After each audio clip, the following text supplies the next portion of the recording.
Bagong blessing na dumating kay Carla, viral.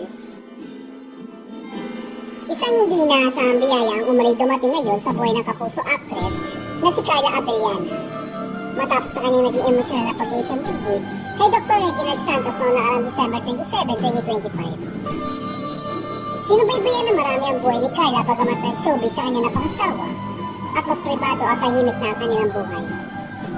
Ngunit sa likod ng kanyang pananahimik, may mas malalim at mas seryosong misyon pala siyang pinagtutuunan ng pansin kasama ang kanyang asawa. Lingid sa kaalaman na marami na sa darating na June 12, papasok na sa edad na 40 si Carla. Kaya naman sa kanyang mga nakaraang panayam ay hindi niya itinago na ang kanyang focus ngayon ay ang pagbuo ng sariling pamilya. Matatandaan noong March 2025 pa lamang, dumaan na si Carla sa isang matinding proseso ng egg freezing na kanyang tinawag na isang transformative experience. Hindi naging madali ang kanyang pinagdaanan dahil sa araw-araw na hormone injection sa saring gamot at pabalik-balik na check-ups sa klinika na talagang sumubok sa kanyang pasensya at pananampalataya. Marami ang nag-aabang kung kailan nga ba nagbubunga ang lahat ng kanyang sakripisyo.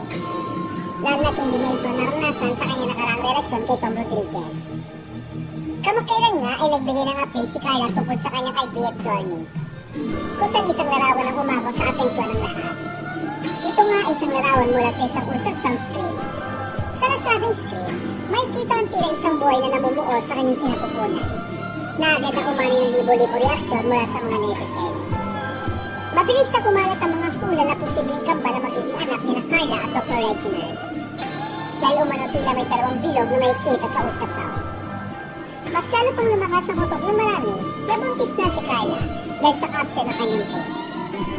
Kung saan inikahit niya ang marami na huwag mawala ng pag-asa at sumubok lang ng sumubok. Aniya, if at first you don't succeed, try and try again.